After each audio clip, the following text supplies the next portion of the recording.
Ne Mg++, Al+++ सम electronic है। गैसों का आचरण। बॉयल का नियम। स्थिर ताप पर गैस की नियत मात्रा का आयतन उसके दाब का व्युत्क्रमानुपाती होता है। चार्ल्स का नियम। स्थिर दाब पर किसी गैस की नियत मात्रा का मान आयतन चार्ल्स का नियम क्या है कि स्थिर दाब पर किसी गैस की नियत मात्रा का आयतन उसके परमताप का सीधा समानुपाती होता है। परमताप T बराबर 273 degree plus T degree Celsius. परम परमाणु ताप सैद्धांतिक रूप से न्यूनतम संख्या परम परमाणु ताप सैद्धांतिक रूप से न्यूनतम संभव तापमान -273 डिग्री सेल्सियस 0 केल्विन को परम ताप कहते हैं। इस ताप पर सभी गैसों का आयतन शून्य हो जाता है। परम शून्य ताप सैद्धांतिक रूप से न्यूनतम संभव तापमान -273 डिग्री सेल्सियस यानी 0 केल्विन को परम ताप कहते हैं। इस ताप पर सभी गैसों का आयतन शून्य हो जाता है। अवोगाड्रो का नियम। समान ताप एवं दाब पर सभी गैसों के समान आयतन में अणुओं की संख्या समान होती है। अवोगाड्रो का नियम है कि समान ताप और दाब पर सभी गैसों के समान आयतन में परमाणुओं की संख्या समान होती है। समान ताप व दाब पर विभिन्न गैसों के 1 ग्राम अणु का आयतन 22.4 लीटर होता है तथा इस 22.4 लीटर में 6.022 × 10⁻23 अणु होते हैं। सामान्य दाब व ताप पर विभिन्न गैसों के 1 ग्राम अणु का आयतन 22.4 लीटर होता है तथा इस 22.4 लीटर में 6.022 × 10⁻23 अणु होते हैं। आदर्श गैस की ऊर्जा मोल की संख्या पर निर्भर करती है। आदर्श गैस की ऊर्जा मोल की संख्या पर निर्भर करती है। अवस्था समीकरण। Pv बराबर nRT, जहां R एक मोलर गैस स्थिरांक है। Pv बराबर nRT, n बराबर 1 मोल गैस के लिए। गैसों का विचरण। घनत्व में अंतर रहते हुए पृथ्वी के गुरुत्वाकर्षण के विरुद्ध गैसों के आपस में मिलने जुलने की स्वाभाविक प्रक्रिया विचरण कहलाती है। ग्राहम का गैसीय विचरण नियम। नियत ताप एवं दाब पर गैसों के विचरण की अपेक्षित गतियां उसके घनत्वों अथवा अनुभार के वर्गमूल के व्युत्क्रमानुपाती होती है। R1 बराबर R2 बराबर √D2 बटे D1 बराबर √M1 बटे M1, जैसे RH बटे RO बराबर जो भी है। अतः हाइड्रोजन गैस की विचरण की गति ऑक्सीजन गैस के विचरण की गति से 4 गुनी अधिक होती है। तत्वों का आवर्त वर्गीकरण। मेंडलीव का आवर्त नियम। Mendeleev's periodic law.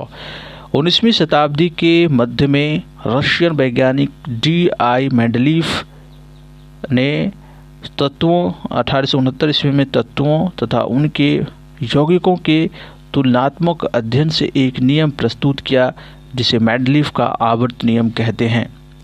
मेंडलीव के आवर्त नियम के अनुसार तत्वों का भौतिक एवं रासायनिक गुण उनके परमाणु भारों के आवर्त फलन होते हैं।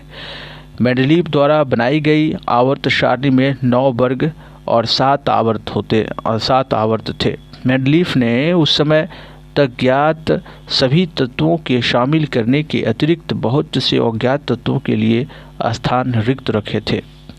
मेंडलीव के आवर्त सारणी के दोष। हाइड्रोजन। पहला दोष है कि हाइड्रोजन को क्षार धातु एवं हैलोजन जैसे दोहरे व्यवहार के कारण दोनों वर्गों में रखा गया। समान गुण वाले तत्वों को अलग अलग रखा गया, जैसे कॉपर और पारा HAG और Ti AU और PT एल्युमिनियम और प्लेटिनम बिस्मथ और शीशा। उच्च परमाणु भार वाले तत्वों को कम परमाणु भार वाले तत्वों के पहले रखा गया, जैसे आयोडीन 126.92 इसका परमाणु भार, आयोडीन का परमाणु भार 126.92 को ट्यूरिलियम 127.61 के बाद रखा गया है। मेंडलीव का चौथा दोष है कि समस्थानिकों के लिए स्थान नहीं था। 5वां दोष है कि 8वें वर्ग में 3 तत्वों को एक के साथ समूहित करना। मेंडलीव से पूर्व डॉबेराइनर एवं न्यूलैंड्स ने भी तत्वों के समूहों में व्यवस्थित करने का प्रयास किया, परंतु उनके वर्गीकरण करने की पद्धति सफल नहीं रही। डॉबेराइनर के त्रिक 1817 में जर्मन रसायनज्ञ वुल्फगांग डॉबेराइनर ने तीन तत्व वाले कुछ समूहों को चुना एवं उन समूहों को त्रिक कहा। उस समय तक ज्ञात तत्वों में केवल 3 त्रिक ही थे वे ज्ञात कर सके, फलस्वरूप वर्गीकरण की यह पद्धति असफल रही। न्यूलैंड्स का अष्टक सिद्धांत 1866 में अंग्रेज वैज्ञानिक जॉन न्यूलैंड्स ने ज्ञात तत्वों को परमाणु द्रव्यमान के आरोही क्रम में व्यवस्थित किया तथा 56वें तत्व थोरियम पर समाप्त किया। उन्होंने पाया कि प्रत्येक 8वें तत्व का गुणधर्म पहले तत्व के गुणधर्म के समान है। उन्होंने इसकी तुलना संगीत के अष्टक से की और इसलिए इन्होंने इसे अष्टक का सिद्धांत कहा। अष्टक का सिद्धांत केवल कैल्शियम पर तक लागू होता था। न्यूलैंड्स ने कल्पना किया कि प्रकृति में केवल 56 तत्व विद्यमान है तथा भविष्य में कोई अन्य तत्व नहीं मिलेगा, लेकिन बाद में कई अन्य तत्व पाए गए। अपनी सारणी में न्यूलैंड्स ने 2 तत्वों को एक साथ रख दिया और कुछ असमान तत्वों को एक साथ रख दिया। उपरोक्त कारणों से अष्टक सिद्धांत असफल रहा। आधुनिक आवर्त सारणी मॉडर्न पीरियोडिक टेबल। आधुनिक आवर्त सारणी मोसले ने 1913 ईस्वी में प्रस्तुत किया। आधुनिक आवर्त सारणी मोसले के नियम पर आधारित है। इसके अनुसार तत्वों के गुण उनके परमाणु संख्या के आवर्त फलन होते हैं। मोसले के अनुसार तत्वों के गुण उनके परमाणु संख्या के आवर्त फलन होते हैं। परमाणु का आकार गुण वर्ग में ऊपर से नीचे आने पर, आवर्त में बाएं से दाएं जाने पर। परमाणु का आकार वर्ग में ऊपर से नीचे जाने पर बढ़ता है और परमाणु का आकार आवर्त में बाएं से दाएं जाने पर घटता है। विद्युत धनात्मकता वर्ग में ऊपर से नीचे जाने पर बढ़ती है और विद्युत धनात्मकता आवर्त में बाएं से दाएं जाने पर घटती है। आयनन ऊर्जा वर्ग में ऊपर से नीचे आने पर घटती है, जबकि आयनन ऊर्जा आवर्त में बाएं से दाएं जाने पर बढ़ती है। विद्युत ऋणात्मकता वर्ग में ऊपर से नीचे आने पर घटती है, जबकि विद्युत ऋणात्मकता आवर्त में बाएं से दाएं जाने पर बढ़ती है। इलेक्ट्रॉन प्रति वर्ग में ऊपर से नीचे आने पर घटता है, जबकि इलेक्ट्रॉन प्रति आवर्त में बाएं से दाएं जाने पर बढ़ती है। आधुनिक आवर्त सारणी में आवर्त की संख्या 7 होती है एवं वर्ग की संख्या 9 होती है। वर्ग 1 से लेकर 7 तक 2 उपवर्गों A एवं B में बटे हैं। इस प्रकार उपवर्गों सहित कुल वर्गों की संख्या 18 है। प्रत्येक आवर्त का प्रथम सदस्य क्षार धातु हैं और अंतिम सदस्य कोई अक्रिय गैस हैं। प्रत्येक आवर्त का प्रथम सदस्य क्षार धातु हैं और अंतिम सदस्य कोई अक्रिय गैस हैं। सिर्फ पहले आवर्त का पहला सदस्य हाइड्रोजन है। सिर्फ पहले आवर्त का पहला सदस्य हाइड्रोजन है, जो अपवाद है। आधुनिक आवर्त सारणी में परमाणु संख्या 57 से लेकर 71 तक को लिंथेनाइड श्रेणी एवं परमाणु संख्या 89 से लेकर 103 को एक्टिनाइड श्रेणी कहा जाता है। दुर्लभ मृदा आवर्त सारणी में ज्ञात 118 रासायनिक तत्वों में से 17 तत्वों का एक प्रमुख समूह है। प्रमुख रूप से लिंथेनाइड समूह के रासायनिक तत्वों के 15 तत्व और एस्केंडियम और इट्रियम को सम्मिलित रूप से दुर्लभ मृदा धातु के नाम से जाना जाता है। दुर्लभ मृदा आवर्त सारणी में ज्ञात 118 रासायनिक तत्वों में से 17 तत्वों का एक प्रमुख समूह है। प्रमुख रूप से लिथियनाइड समूह के रासायनिक तत्वों के 15 तत्व और स्कैंडियम और इट्रियम को सम्मिलित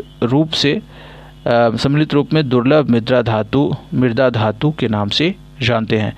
दुर्लभ मृदा धातु विभिन्न प्रकार के इलेक्ट्रॉनिक सामानों, disk drive, MP3 players, miniature chargeable batteries, display, TV monitor, night vision चश्मा, मोबाइल फ़ोन आदि के निर्माण में विविध रूपों में प्रयुक्त होता है। मिसाइल निर्देश प्रणाली, जेट फाइटर इंजनों, अंडर वाटर माइन डिटेक्टर्स आदि के निर्माण में भी इसका व्यापक महत्व है।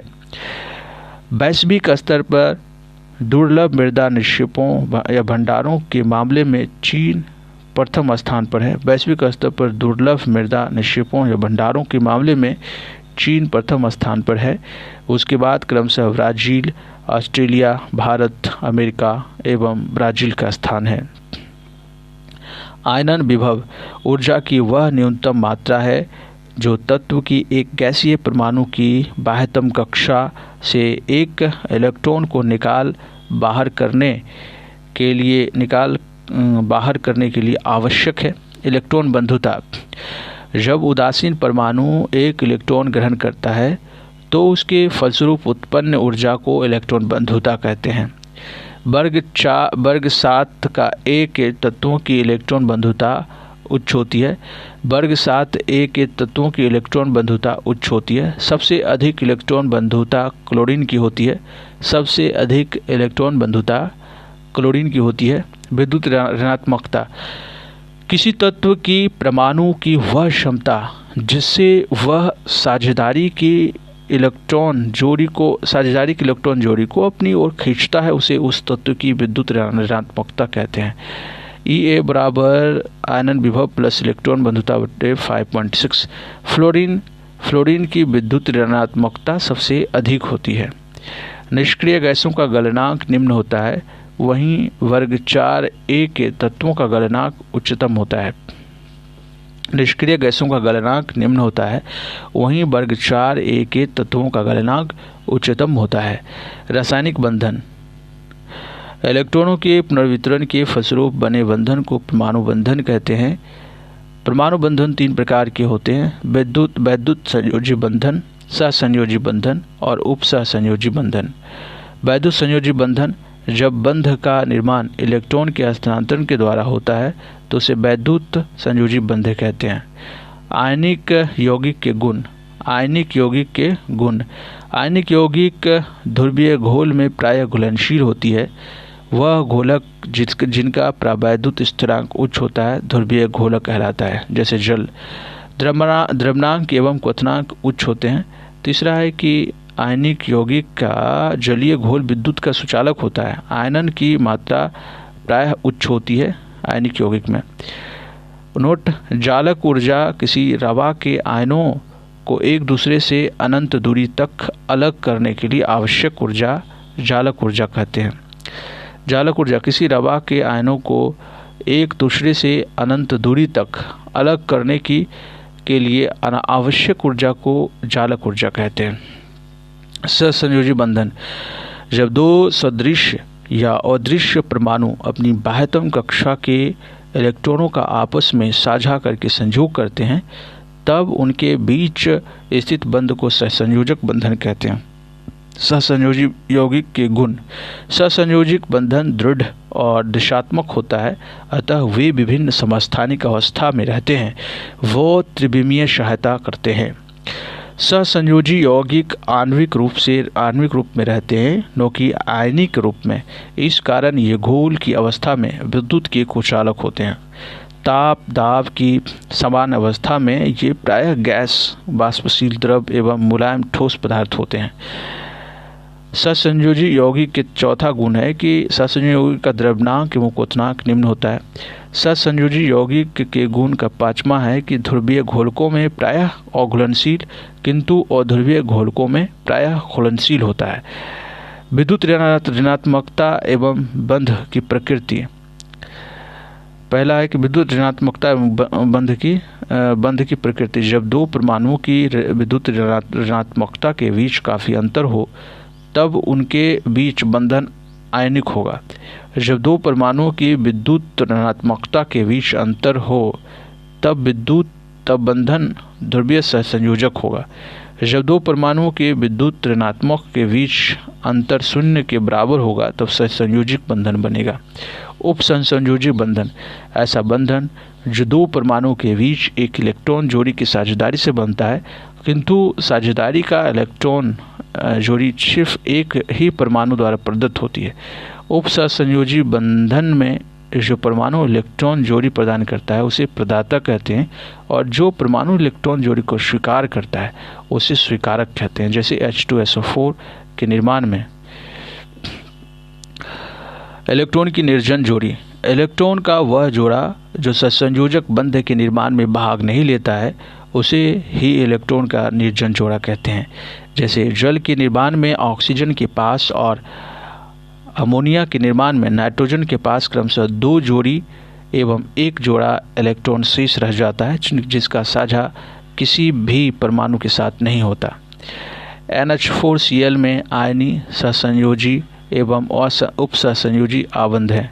NH4Cl में आयनी सहसंयोजी एवं उपसहसंयोजी आबंध है। हाइड्रोजन बंध HFO या N के संयोग से बने यौगिक के अणु ध्रुवीय होते हैं, जैसे HF, H2O, NH3 आदि। HF अणु में H विद्युत धनात्मक एवं F विद्युत ऋणात्मक तत्व हैं, अतः H और F के बीच सहसंयोजक बंधन में संलग्न इलेक्ट्रॉन युग्म थोड़ा F की ओर खींच जाता है। फलतः F परमाणु पर थोड़ा ऋण आवेश एवं H परमाणु पर थोड़ा धन आवेश आ जाता है, अतः एक HF अणु का विद्युत धनात्मक शिरा दूसरे HF अणु के विद्युत ऋणात्मक शिरे की ओर खींच लेता है। बंधन ऊर्जा का क्रम है एकल बंधन से बड़ा द्विबंधन से बड़ा त्रिबंधन। बंधन दूरी का क्रम है एकल बंधन बड़ा होता है द्विबंध से, द्विबंध बड़ा होता है त्रिबंध से। बंधों का क्रियाशीलता की बात करें, एकल बंध से बड़ा होता है द्विबंध, द्विबंध से बड़ा होता है त्रिबंध। यह आकर्षण दो HF अणुओं के बीच एक नए प्रकार के बंधन का सृजन करती है जिसे हाइड्रोजन बंधन कहते हैं। हाइड्रोजन बंधन जल एवं HCN हाइड्रोजन साइनाइड में है। H2S में हाइड्रोजन बंधन नहीं है। हाइड्रोजन बंधन एक कमजोर स्थिर वैद्युत आकर्षण बल है जो सहसंयोजक बंधन में कमजोर होता है। हाइड्रोजन बंधन सिर्फ क्लोरीन, ऑक्सीजन एवं नाइट्रोजन के यौगिकों में ही पाया जाता है। सिग्मा बंध जब दो परमाणुओं के ऑर्बिटल एक दूसरे से एक रैखिक अक्ष पर अतिश व्यापन करते हैं तब दोनों परमाणुओं के बीच बने बंधन को सिग्मा बंधन कहते हैं। संकरण और प्रमुख प्रकार sp संकरण यह रेखीय आकृति का होता है। sp स्क्वायर संकरण यह त्रिकोणीय आकृति का होता है। sp3 संकरण यह त्रिकोणीय पिरामिड आकृति का होता है। sp3d संकरण यह त्रिकोणीय द्विपिरामिडीय आकृति का होता है। sp3d स्क्वायर संकरण यह अष्टफलकीय आकृति का होता है। sp3d3 संस्करण यह पंचभुजीय द्विपिरामिडीय आकृति का होता है। पाइबंध जब दो परमाणिक ऑर्बिटलों के पार्श्व अतिव्यापन होता है उसे इससे निर्मित बंधन को पाइबंधन कहते हैं। ऑक्सीकारक एवं अवकारक। ऑक्सीकारक ऑक्सीकरण एवं अवकरण। ऑक्सीकरण विद्युत ऋणात्मक परमाणु या मूलक का अनुपात बढ़ना या धन आवेश का बढ़ना या इलेक्ट्रॉन का त्याग ऑक्सीकरण कहलाता है। ऑक्सीकरण एवं अवकरण। ऑक्सीकरण ऑक्सीडेशन विद्युत ऋणात्मक परमाणु या मूलक का अनुपात बढ़ना या धन आवेश का बढ़ना या इलेक्ट्रॉन का त्याग ऑक्सीकरण कहलाता है। अवकरण विद्युत धनात्मक परमाणु या मूलकों के अनुपात का बढ़ जाना या धन आवेश का घट जाना या इलेक्ट्रॉन को ग्रहण करना अवकरण कहलाता है।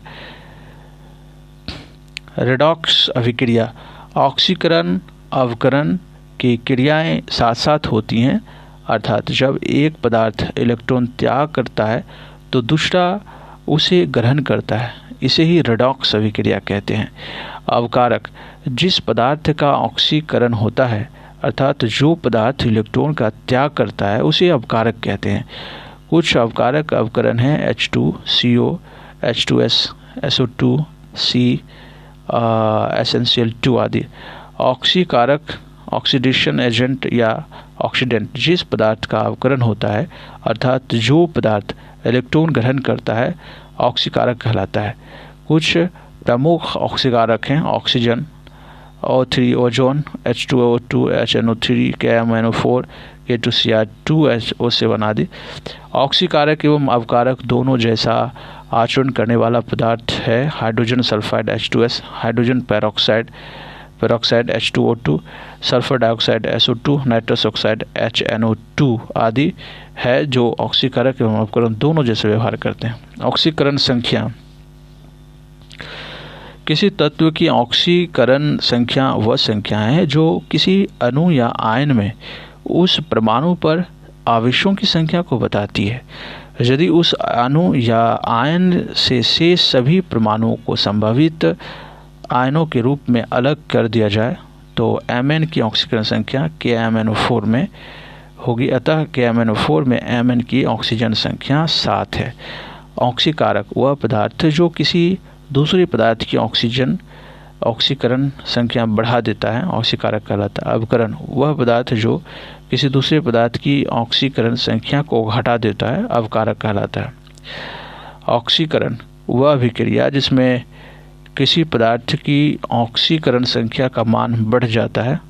ऑक्सीकरण वह अभिक्रिया जिसमें किसी परमाणु की ऑक्सीकरण संख्या का मान बढ़ जाता है, ऑक्सीकरण कहते हैं। अवकरण वह अभिक्रिया जिसमें किसी परमाणु की ऑक्सीकरण संख्या घट जाती है, उसे अवकरण कहते हैं।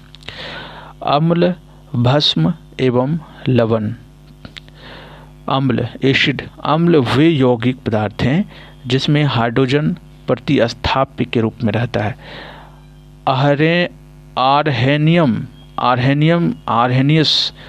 आर्हेनियस के अनुसार अम्ल एक ऐसा यौगिक है जो जल में घुलकर H+ आयन देता है। ब्रॉन्सडेड एवं लॉरी सिद्धांत के अनुसार अम्ल वह पदार्थ है जो किसी दूसरे पदार्थ को प्रोटॉन प्रदान करने की क्षमता रखता है। कुछ प्राकृतिक अम्ल और अम्ल स्रोत और अम्ल। सिरका में एसिटिक अम्ल पाया जाता है। संतरा में सिट्रिक अम्ल पाया जाता है। इमली में टार्टरिक अम्ल पाया जाता है। टमाटर में ऑक्सैलिक अम्ल पाया जाता है। खट्टा दही में लैक्टिक अम्ल पाया जाता है। नींबू में सिट्रिक अम्ल पाया जाता है। नींबू में सिट्रिक अम्ल, संतरा में सिट्रिक अम्ल। चींटी का डंक में मैथेनॉइक अम्ल पाया जाता है। चींटी के डंक में मैथेनॉइक अम्ल पाया जाता है। बिच्छू का डंक में मैथेनॉइक अम्ल पाया जाता है। बिच्छू बूटी निटॉल में मैथेनॉइक अम्ल पाया जाता है। अंगूर में टार्टरिक अम्ल पाया जाता है। दुर्गंध युक्त मक्खन में बिट्राइक अम्ल पाया जाता है। लुईस इलेक्ट्रॉनिक सिद्धांत के अनुसार अम्ल वह यौगिक है जिसमें इलेक्ट्रॉन की एक निर्जन जोड़ी स्वीकार करने की प्रवृत्ति होती है। अम्ल स्वाद में खट्टे होते हैं। अम्ल का जलीय विलयन नीले लिटमस को लाल कर देता है। अम्लों के उपयोग खाने के काम में जैसे खट्टे दूध लैक्टिक अम्ल, सिरका एवं अचार एसिटिक अम्ल, सोडा वाटर एवं अन्य पेय में कार्बोनिक अम्ल, अंगूर टार्टरिक अम्ल, सेब मैलिक अम्ल, नींबू एवं नारंगी में साइट्रिक अम्ल। बेकिंग पाउडर बनाने में टार्टरिक अम्ल का उपयोग करते हैं। खाना पचाने में HCl हाइड्रोक्लोरिक अम्ल का उपयोग होता है। नाइट्रिक अम्ल का प्रयोग सोना व चांदी के शुद्धिकरण में किया जाता है। लोहा पर जस्ते की परत चढ़ाने के पहले लोहा को साफ करने में H2SO4 एवं HNO3 का प्रयोग किया जाता है। लोहा पर जस्ते की परत चढ़ाने के पहले लोहा को साफ करने में H2SO4 एवं HNO3 का प्रयोग किया जाता है। कपड़े से जंग के धब्बे हटाने के लिए ऑक्जेलिक अम्ल प्रयुक्त किया जाता है। फोटोग्राफी में भी ऑक्जेलिक अम्ल का प्रयोग किया जाता है।